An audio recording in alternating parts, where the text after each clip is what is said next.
안녕하세요. 아주대 공학부의 혁신센터 허지수입니다. 제 강연은 그 앞에 정말 명강연보다는 좀 가볍게 진짜 좀 누우셔도 될 것 같습니다, 여러분. 누우셔서 들으셔도 되고요. 메모 안 하셔도 되고요.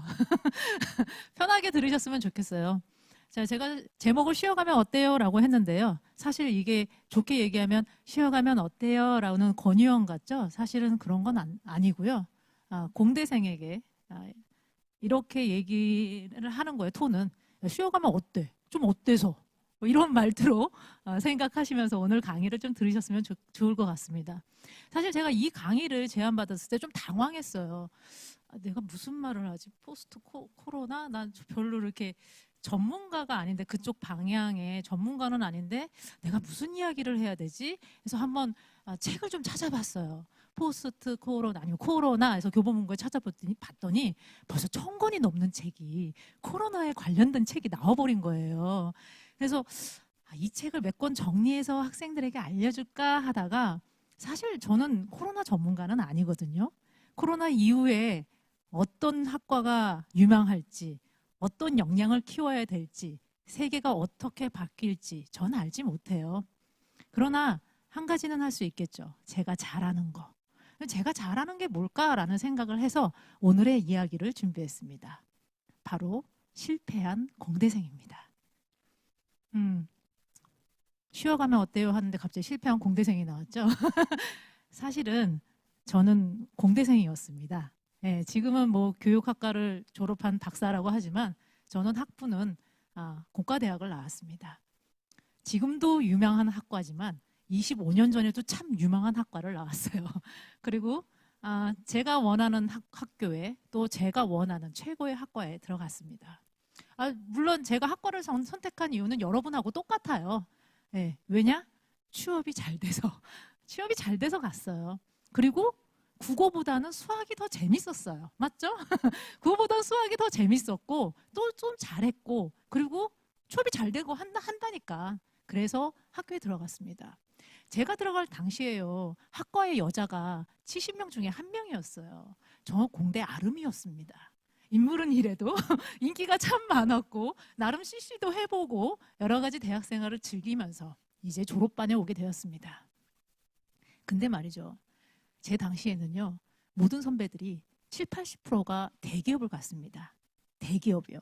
중소기업이 아니고요. 졸업을 하면 교수님 추천서 받고 그냥 여러분이 흔히 얘기하는 S전자, 그 다음에 뭐 그때는 하이닉스가 아니라 다른 데였지만 뭐 현대, 이런 데를 그냥 교수님 추천서 쓰고 그냥 들어가기만 하면 되는 시대였어요. 모든 선배들이 70~80%가 대기업을 가는 시대에 제가 4학년이 딱 되는 순간 외환위기가 닥친 거예요. 그 이후의 시절에 대해서 얘기하면 라떼는 말이지 라고 하면서 꼰대라고 얘기하지만, 사실 추이를 보면요, IMF 터졌던 시절에 실업률가 사실 최대입니다. 이 취업률을 넘을 수가 없어요. 실업률을 넘을 수가 없어요. 물론 여러분도 지금 많이 힘들죠. 근데 그 당시는 지금은 다 힘드시잖아요. 맞죠? 1~2년 조금 취준생으로 버틴다 하도 그래, 요즘은 취업이 다 어려우니까 라고 얘기하시잖아요. 근데 저 때는 선배들은 다 취업을 했는데 모두 다 취업이 안 되는 거예요. 선배들은 다 누렸던 것들을 제때 와서 못 누리게 된 거예요. 여러분 지금 1학년들하고 똑같은 심정이었어요. 아니, 작년만 해도 이렇게 캠퍼스를 누리면서 CC도 하고 이렇게 선배들하고 술도 마셨는데 그걸 못 누리게 된 거예요. 저도 마찬가지로 제가 졸업만 하면 취업이 됐던 그 모든 분들이 막혔을 때 너무나도 좌절하게 된 거예요. 물론 저는 그래도 성적 우수 장학금을 받으면서 교수 추천서를 받아서 면접도 좀 몇 군데 봤는데요. 사실 다 떨어지고요. 그나마 떨어졌던 친구들도 그러니까 취소 통보를 받았던 시절입니다. 그래서 저는 취업에 실패한 공대생이 되었습니다. 한 1년간을 사실 좀 충격이었어요. 다 되는데, 다 됐었는데 왜 이걸 못 누리지? 이런 충격 가운데 가졌어요. 그래서 1년간을 사실은 좀 방황했는데 놀 수는 없잖아요. 그래서 아르바이트도 하고 좀 관련된 없는 일을 하다가, 여러분 아마 공대생들은 이런 생각할 거예요. 내가 그래도 4년 동안 배운 게 있는데 그래도 한번 엔지니어 소리 들어보고 죽어야 되지 않겠어? 라는 생각이 많이 드실 거예요. 저도 그랬습니다. 그래서 우여곡절 끝에 사실 이제 중견기업에 취업을 하게 되었습니다. 그래서 드디어 저는 여성 엔지니어로서의 삶을 살게 됩니다. 처음에 너무 재밌었어요. 제가 4년 동안 배웠던 것들을 정말 해 먹어보고 또 선배들과 같이 이제 상사들과 같이 프로젝트를 하고 밤을 새고 정말 제가 들어갔던 그 연구소에는 30명의 연구원이 있었는데 다 남자였고 저만 여자였습니다. 그런데 어떻게 해요? 여자니까 뒤로 뺄 수 없잖아요. 그래서 사우나만 같이 안 갈 뿐 모든 걸 같이 했습니다. 밤을 새는 건 뭐 거의 일이었고요. 그다음에 뭐 한 달에 한 번 9시에 들어가는 건 뭐 평상시대로 그대로 하는 거였고요. 그렇게 몇 년에 그렇게 세월을 보내다가 혼자 있으니까 너무나도 외롭고 제가 정말 이러다가 시집은 갈 수 있을까? 연애는 해볼까? 이러다가 죽는 건 아니야? 위기감이 닥쳐오기 시작했어요. 그러던 중에 때마침 저희 직장에 여성 그 이사급으로 여성분 한 분이 오시겠다고 된 거예요. 그래서 저는 너무 기뻤어요. 이 선배님을 통해서 인생 멘토를 얻겠구나. 선배님은 어떻게 결혼을 하시고 엔지니어의 삶을 살아가실 수 있었을까라는 기대를 가졌는데요. 오시자마자 한 달 만에 그냥 퇴사를 해버리셨어요. 그리고 그분은 역시 여러분이 생각했듯이 연애를 안 해보시고 결혼도 안 하신 나이 많으신 분이셨습니다. 그래서 이제 이 중소기업에 이런 대기업에 계시다가 중소기업에 오니까 업무량이 너무 많으니까 적응을 하지 못하고 다른 데 가버리셨어요. 근데 그런 찰나에 저도 견딜 수 없을 만큼 몸이 안 좋아지게 된 거예요. 그래서 어쩔 수 없이 저는 스스로 여성 엔지니어로서의 삶을 포기할 수밖에 없었습니다. 근데 그건 저만 그런 게 아니고요. 실제 지금도 많은 여성 엔지니어들이 중간에 포기하게 됩니다. 왜냐하면 저는 지금 벌써 20년 전에 엔지니어 생활을 했다면 여전히 지금 많지도 않아요. 우리 공대생도 5천 명의 공대생 중에 30%가 여성인데 취업률은 비슷해요. 하지만 근속 연수가 5년을 지난 근속 연수가 50%도 되지 않습니다. 왜냐하면 5년 이전에 모두 다 퇴사를 해버리거나 아니면 다른 데 이직해버려요. 공대는 여전히 공학 분야는 여전히 여자에게 그렇게 친숙한 분야는 아닌 것 같습니다. 아무튼 제가 꿈꾸고 동경했던 엔지니어를 포기하고 나서 정말 막막했어요. 왜냐하면 저는 그동안 배운 게 저항이랑 오슬로스코프 만지는 거랑 전력 제고 그리고 그런 부분만 제가 4년 동안 배우고 배운 게 도둑질이라고 그거밖에 한 게 없는데 갑자기 그 엔지니어의 삶을 마감하게 돼서 뭘 해야 될지 모르겠는 거예요. 그래서 일단은 짐을 싸고 캐나다에 갔습니다. 아무 연고도 없이 캐나다에 가서 물론 이제 명목상 뭘 했겠죠. 근데 사실 성향상 뭐 이렇게 사람들하고 어울려서 지내는 것도 별로 좋아하지 않고 영어는 더더욱 못했는데 캐나다에 가서 혼자 즐기기 시작합니다. 말이 안 통하니까 코로나 시대처럼 집콕 박혀서 네, 혼자 즐기기 생활을 시작했습니다. 혼자 즐기니까 어때요? 모든 걸 제가 스스로 해야 되는 거예요. 요리도 제가 해야 되고요. 집 청소도 제가 해야 되고요. 뭘 하려면 제가 움직여야 되는 거예요. 이렇게 혼자 즐기면서 뭘 했을까요? 내가 잘하는 거와 못하는 걸 알게 된 거예요. 나는 집 청소는 정말 하면 안 되겠구나라는 걸 깨닫게 됐습니다. 혼자 지내면서. 나는 이런 부분은 정말 하면 안 되겠다라는 생각을 하면서 캐나다의 1년의 생활 가운데서 제가 뭘 잘하는지 그리고 제가 뭘 즐거워하는지를 알게 되었습니다. 그러고 나서 한국에 와서 전공을 바꿔야겠다라는 생각을 했습니다. 전공을 교육 쪽으로 바꾸겠다고 생각하고 한국에 왔더니요. 그 캐나다의 여유로운 삶은 다 잊어버리고 다시 조급해지기 시작했어요. 그리고 가장 중요한 건 전공을 바꾸려면요. 사람들이 일단 삐딱하게 봐요. 그래서 제가 교육 분야에 이렇게 들어가려고 했더니 공대 교수님이 저 아시는 공대 교수님이 딱 이런 얘기하는 거예요. 야 기껏 내가 너 4년 동안 키워놨더니 이거 하려고 했냐? 다 필요 없네. 이렇게 키워봤자 소용없네. 이런 얘기를 하시는 거예요. 그러면서 제가 또 다른 인문대 쪽으로 갔더니 거기서도 적응하기 너무 힘든 거예요. 왜냐하면 저는 전통파가 아니었기 때문에. 그러니까 뭐 인문대 정통으로 학과 학부를 거친 사람도 아니고 그렇게 배운 사람도 아니기 때문에 제가 석사를 교육공학을 했을 때는 같은 20명 중에 석사 과정생 중에 저 하나만 공대 베이스 출신이었고 다 인문대 베이스 출신들이었어요. 일단 문화를 적응하기 너무 힘들더라고요. 전 그야말로 박쥐를 쓰고 싶었지만 오리 너구리였어요. 이것도 아니고 저것도 아닌. 어쨌거나 저는 그래도 제가 좋아하고 제가 즐기는 일이라면 바로 이게 아닐까라고 생각해서 공학과 교육을 같이 공부했습니다. 그러고 나서 이제 내가 하고 싶은 일을 하자 라고 생각했어요. 이제 내가 하고 싶은 일을 하면 되니까 이제 내가 정말 잘하고 내가 좋아하는 일이니까 한번 시작해보자 라고 하고 취업문을 다시 두드렸어요. 근데 문제는 결혼이었어요.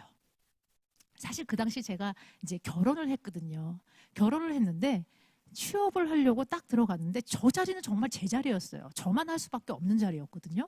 근데 취업을 하면 이 심사위원들이 정말 저한테 관심이 많더라고요. 언제 애를 가질 것인가? 라고 물어보시더라고요. 남이 애를 갖든 말든. 근데 꼭 그렇게 물어보세요. 기혼이네요? 네. 그러면 언제 애를 가지실 거예요? 라고 꼭 물어보시는 거예요. 이해 안 가시죠? 근데 정말 그래요. 제가 대기업 면접도 보고 공기업 면접도 보고 실제로는 하루 만에 나오기도 했지만 물어보셔요. 아, 우리 회사는 좀 출장이 많은데 할 수 있겠어요? 라는 질문들을 했어요. 그리고 어떤 기업에서는 제가 중공기업을 입사를 했는데 하루 만에 사실 사표를 내고 나왔습니다. 왜냐하면요, 딱 사무실에 들어가니까요, 분명히 육아휴직이 보장된다고 딱 들어갔는데요, 저쪽에 출산휴가 3개월 마친 상사가 한 분 앉아 계셨고요, 이쪽에 이제 출산휴가 가실 분이 계셨는데 3개월 뒤에 다시 복직한다고 저한테 인수인계를 해주시는 거예요. 그러니까 뭐예요? 이미 출산휴가랑 육아휴직이 보장된 회사임에도 불구하고 그럴 분위기가 아니라는 거죠. 그걸 보고 저는 정말 하루 만에 사표를 쓰고 나왔습니다. 이런 상황 가운데 저는 또다시 실패하게 됐습니다. 실패한 경력 단절 여성 엔지니어가 된 거죠. 네, 물론 저는 지금 취업에 관련돼서만 실패를 얘기를 했고요. 너무 많은 실패를 했죠. 제가 제일 잘하는 건 실패입니다. 물론 이제 이 통계는 여성이 얼마나 취업하기 어렵다는 걸 잠깐 보여드리는 거예요. 왜냐하면 30%의 공대 여자 학생들이 여기서 볼 텐데요. 사실 녹록하지 않습니다. 공대 엔지니어스 사람들이 통계적으로도 녹록지 않다는 걸 보여주고 있어요. 자, 그러면 어떻게 해야 될까? 저는 여러분에게 지금 하고 싶은 얘기는 물론 여성 엔지니어 경력 단절 이걸 얘기하는 게 아니라 실패를 이야기하고 있습니다. 많은 사람들은 실패를 두려워하죠. 특히 공대생은 실패를 아주 두려워해요. 왜냐하면 실패에 대해서 여러분은 항상 루저, 실패자면 뭐예요? 패배자 이렇게 생각을 하잖아요. 근데 실패라고 한 것은, 실패를 했다는 것은 무언가를 도전했다는 뜻이고, 그리고 그 실패를 위해 뭘 목표를 세우고 달려갔다는 뜻이고, 그리고 포기가 아니라 실패라는 건 가능성을 봤다는 이야기거든요. 근데 많은 사람들은 성공만 생각하지 실패를 생각하지 않다는 거예요. 그냥 내가 이 자리에 있으니까 이 사람은 성공했을 거야. 뭐가 있겠지. 뒷배경이 있겠지. 아니면 너무 많은 노력을 했겠지라고 생각하지 얼마나 많은 실패를 하고 거기서 배움을 얻었는지는 생각하지 않는 거죠. 자, 그러면 그 실패를 어떻게 이겨낼 것인가 할 때는 바로 쉼이 필요한데, 여러분 많이 아시는 알리바바 마인드 이렇게 이야기했어요. 이 사람도 실패를 되게 많이 했거든요. 찾아보시면 아시겠지만 이 사람은 하다못해 중학교까지 입학하는데 실패를 했어요. 그와 마찬가지로 이분은 이렇게 얘기하고 있어요. 여러분, 실패에 익숙해져야 합니다. 왜냐하면 우린 잘나지 않았거든요. 맞아요. 잘나지 않았거든요. 우리는 1%, 3%가 아니거든요. 그렇잖아요. 여러분, 아주대생 그렇잖아요. 우리는 1%가 아니에요. 그럼에도 불구하고 우리는 항상 실패를 두려워하고 성공하기만을 원하고 있고, 성공 때문에 이 강의를 여러분은 듣고 계십니다.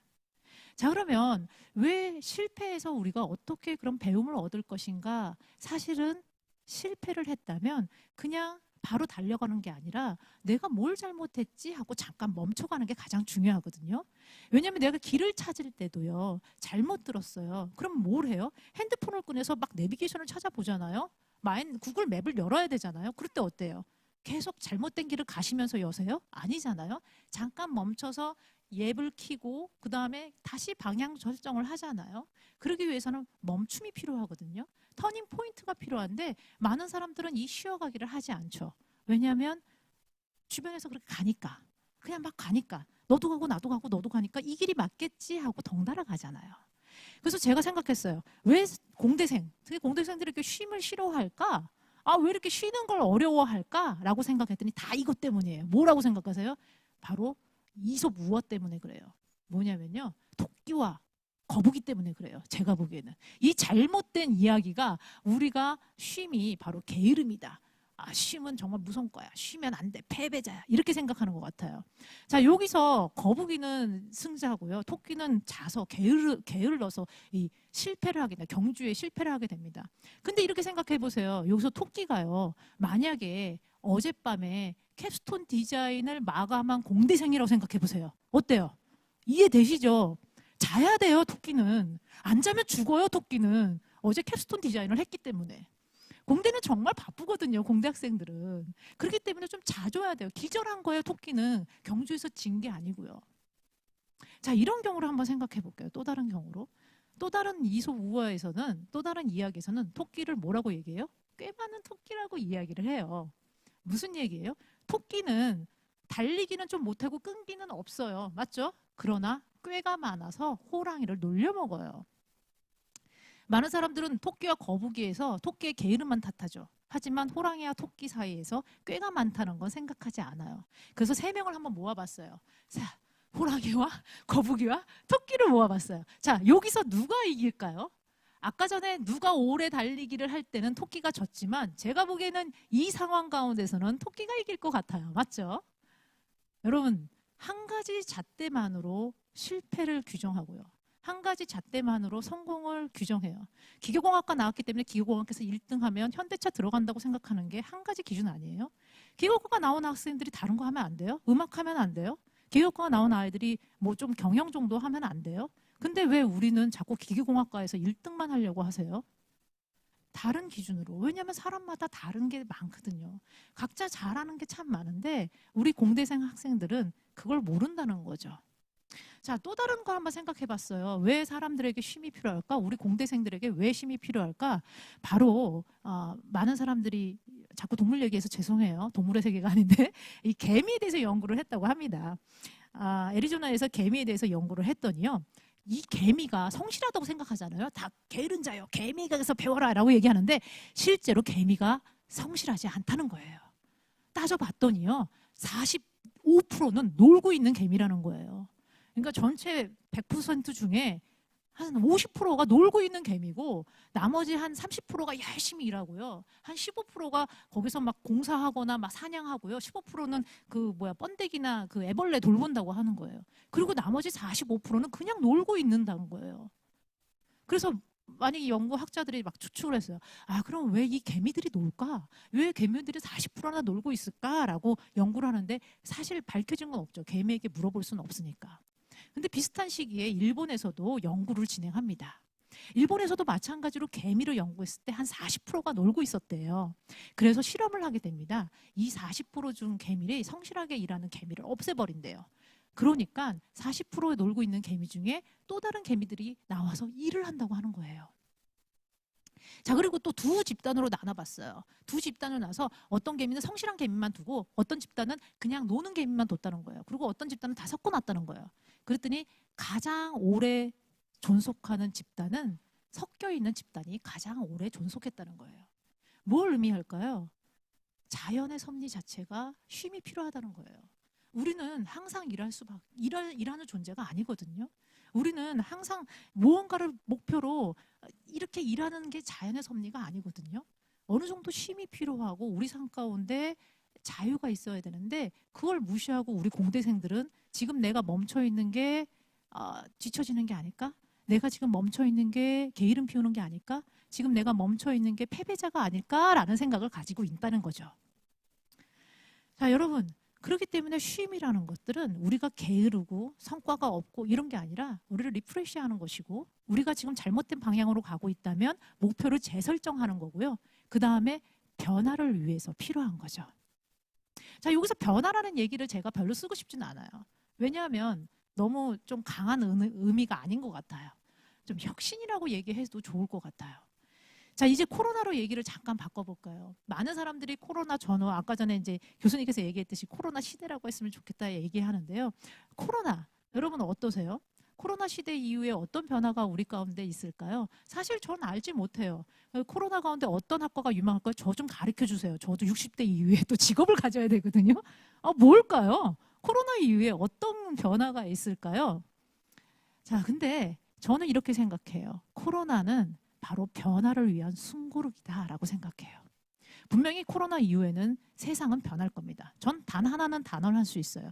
왜냐하면 여러분 지금 이 재학생 중에 이제 취업을 하실 거잖아요. 1, 2년 뒤에. 여러분의 코로나 시대 때 받았던 학점은 기업에서 절대 보지 않을 겁니다. 왜냐하면 대학에서 50%나 다 A를 풀었거든요. 그게 변별력이 있겠어요? 기업은 너무나도 잘 알고 있어요. 여러분 코로나 시대 때 받았던 학점은 기업에서 평가하지 않을 겁니다.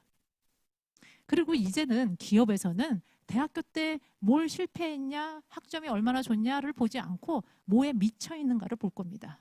무엇을 즐거움과 노력으로 채웠는가를 평가할 겁니다. 자, 그 다음에 또 하나 단언할 수 있습니다. 다른 건 몰라도요. 저는 앞으로의 우리의 수명은 100세 이상 길어질 것이고 우리의 근무 시간은 엄청나게 단축될 것이고 그리고 자기가 뭘 즐거워하는지를 모르는 사람은 그 일평생 동안 일만 하면서 지루한 삶을 살 것입니다. 이건 명확한 것 같아요. 왜냐하면 계속 이제는 여러분 세대는 이제 재택근무가 이제 활성화될 것이고 근무 시간은 계속 줄어갈 것이고 그 시간을 어떻게 보내고 어떻게 활용에 따라서 우리의 삶의 질은 완전 달라지게 될 것이거든요. 자, 그렇기 때문에 우리가 코로나 이후의 시대, 우리가 어떻게 할 것인가 이런 고민들을 했을 때 여러분이 지금 부모님이 해줬던 것처럼 어려서 여러분이 이렇게 학원 가 아니면 이렇게 가 이 학과를 가 이 전공을 해 앞으로 이렇게 나와서 이 회사에 들어가라고 남이 떠먹여주고 그렇게 했던 생활 가운데서 이제는 여러분이 주체적으로 선택을 해야 되고 어떤 수업을 할 것인지 어떤 경험을 쌓을 건지 여러분이 주체적으로 생각하고 주체적으로 느껴야 된다는 거죠. 그러기 위해서 가장 중요한 건 뭘까요? 내가 뭘 잘하는지 아셔야 될 거예요. 그 다음에 내가 뭘 즐거워하는지를 아셔야 될 거예요. 그렇지 않으면 오래 갈 수 없거든요. 즐거워하는 자, 그리고 노력하는 자. 왜냐하면 즐겁고 내가 좋아하는 일은 포기할 수 없거든요. 계속 해야 되거든요. 그리고 잘할 수밖에 없거든요. 그리고 그 고통도 감수할 수 있거든요. 그렇기 때문에 여러분들이 그것들을 쉬어가면서 지금 알지 못한다면 나중에 사람들은 나중은 똑같이 달려가겠죠. 사실 저도 유명한 학과에 나왔어요. 저도 엔지니어의 삶이 될 줄 알았죠. 하지만 저는 중간의 상황 때문에 다 포기했죠. 하지만 저는 지금 제가 제일 잘하고 제가 즐거워하는 일을 하고 있습니다. 자, 대학도 분명히 바뀔 거예요. 이제부터 여러분이 대학의 변화에 대해서 이야기를 하고 거기에 대해서 얘기하지만 조금 저는 뭐 여기에 대해서는 할 말이 많지만 시간 관계상 얘기를 못 하겠지만 결국은 여러분들이 온라인 교육도 선택을 하셔야 될 거고요. 그 다음에 그 속에서 내가 무엇을 잘하는지 기존에는 친구들을 쫓아서 내가 식당을 정하지 못하고 동아리를 정하지 못했고 뭘 해야 될지 어디 취업할지 모르지만 이제는 코로나 시대 때는 여러분이 선택하시고 여러분이 하셔야 될 거예요. 집에 혼자 있으니까. 그리고 여러분이 어떤 팀과 어떤 팀을 이뤄서 팀 프로젝트를 하고 어떤 협력을 이루어갈 것인가 아마 여러분 주체적으로 아마 하시게 될 겁니다. 자, 이런 대학의 변화 가운데 여러분 어떻게 하시겠어요? 저는 이렇게 얘기했으면 좋겠습니다. 물론 지금 많이 힘드시죠. 물론 지금 멍하니 있는 것이요. 멍하니 있는 게 아니거든요, 사실은. 가장 중요한 건 나 홀로 있을 때 내가 정말 뭘 잘하고 또는 나가 뭘 즐거워하는지. 사실은 진로를 바꾸거나 혹은 내가 이 진로를 결정하는 데는 많은 용기가 필요해요. 그러나 그 전에 잠깐 멈춤이 좀 필요하다고 생각합니다. 그래서 여러분 이게 저는 한편에 여러분에게 좋은 기회라고 생각해요. 왜냐하면 저는 외환위기 때문에 사실은 쉬게 됐잖아요. 건강이 안 좋아서 사실 쉬게 됐잖아요. 결혼 때문에 사실 쉬게 됐지만 만약에 제가 그 모든 것들을 충족해서 그대로 갔으면 저의 삶은 어땠을까 생각하면 사실 끔찍합니다. 그렇기 때문에 여러분 지금 힘들고 어렵지만 특히 공대생들이요. 제발 뭘 하려고 하지 마시고 제발 뭘 경력을 쌓으려고 노력하지 마시고 지금 잠깐 멈춰서 정말 이 일이 내가 즐거워하는 일일까? 정말 이걸로 내가 평생을 할 수 있을까? 라고 멈춰서 쉬어가는 건 어떨까 한번 제안해 봅니다. 이것으로 강연을 마치도록 하겠습니다. 감사합니다.